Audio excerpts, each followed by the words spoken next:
I'm having a discussion today with my daughter, Michaela. I asked her to interview me, I suppose, about what's happening in Toronto, Ontario, Canada at the moment on the professional front relationship to me. The Ontario College of Psychologists, which is the board that regulates the practice of psychology in Ontario and hypothetically protects the public interest, has levied a series of what are, in essence, lawsuits against me for unprofessional conduct pertaining primarily to my social media communication. And so they have decided in their wisdom that I am to be required to undertake a series of re-education lessons designed to ensure that I communicate in a manner they deem appropriate. And I have told them that there are no circumstances I can imagine under which I would be willing to do that. And the next step is to bring me before a public disciplinary hearing and then to suspend my clinical license. And so I'm making all of this public because I think people need to weigh in on whether I'm an alt-right, Nazi, harmful, bastion of intolerable political thought with a troll-like army of pathological followers, or whether the college itself is a corrupt nest of social justice vipers hell-bent on envy and revenge and using the tiny fraction of people who are complaining to put forward their own brand of personal pathology and vindictiveness. And, well, I'll make everything public except for that which I can't do on legal grounds and let everybody decide for themselves. That's the plan, because I might be wrong, and I guess if I am, I need to learn how. In any case, Michaela is going to talk to me for 90 minutes, and we're going to walk through some of this, and maybe you'll find that interesting, and maybe you won't. Why would you care? Well, that's, I guess, what you'll figure out if you listen to the talk. One reason might be, it's my opinion that the regulatory boards that govern professional conduct in Canada, particularly in the US as well, and in the West more broadly, have become so corrupted by the woke ideology that the professionals you depend on in moments of crisis for legal advice and medical advice and psychological counseling, some of which can be life and reputation saving, they can no longer be trusted because they're being required by the professional bodies to lie to you in the service of this warped, radical leftist ideology that's now become, what would you call it, mandatory for right speakers wherever they might exist. And so that's why you might want to listen and decide for yourself whether you think that might be true. I've been preparing my public response to the decision of the Ontario College of Psychologists to require me to do mandatory social media communication retraining. The College of Psychologists is the regulatory board for the practice of psychology in Ontario. There are a variety of regulated professions: medicine, dentistry, teaching, architecture, psychology.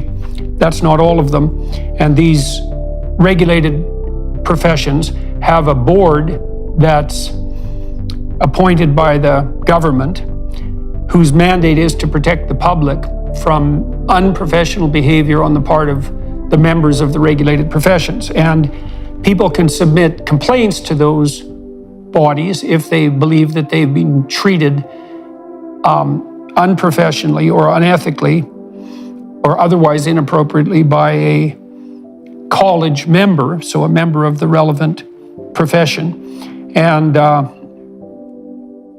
the college has been after me nonstop with complaints since I rose to public prominence in 2016, although not once before that in the 20 years that I practiced as a clinical psychologist. So this isn't the university that's after me like it was in 2017, 2016.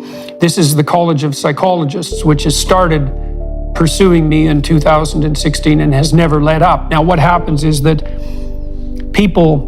anyone anywhere can submit a complaint about me for anything I've done or said, hypothetical or otherwise, and then the college can, and that doesn't matter if they're a client of mine or ever have been, or if I've had any dealings with them, or even if they're the person who has hypothetically been harmed by my behavior.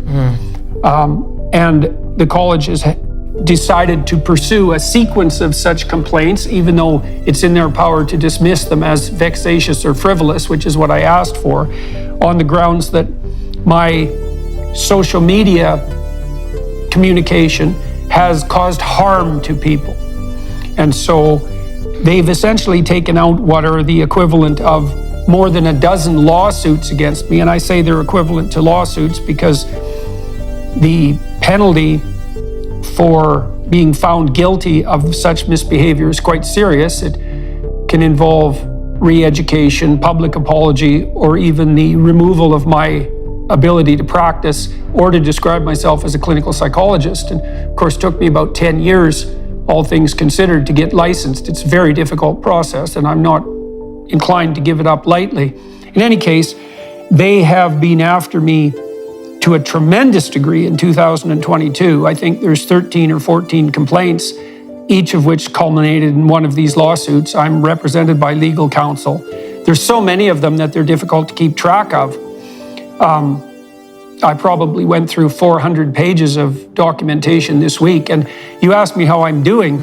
Well, first of all, I found it extremely difficult to keep my rage under control, because a tremendous amount of my time is being wasted.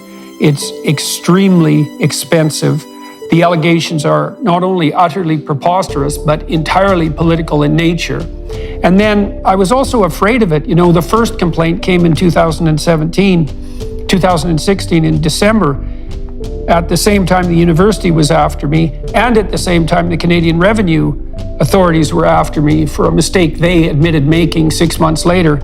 And you remember that was an extremely stressful time, and I was accused at that point of inappropriate personal conduct in relationship to one of my clients. All of that was dismissed, by the way, without hesitation, although the college did decide at that point, because they needed to decide I was guilty of something, even though I wasn't guilty of what I was most seriously accused of. They decided I hadn't handled my email properly at that point, when I was getting thousands of emails a day. And that made it difficult for my clients to get a hold of me, even though I had given every single one of my clients my personal phone number and could contact me by text, which is something, by the way, that psychologists never do, for obvious reasons. So in any case, it's been a continuous stream of investigations and legal defense.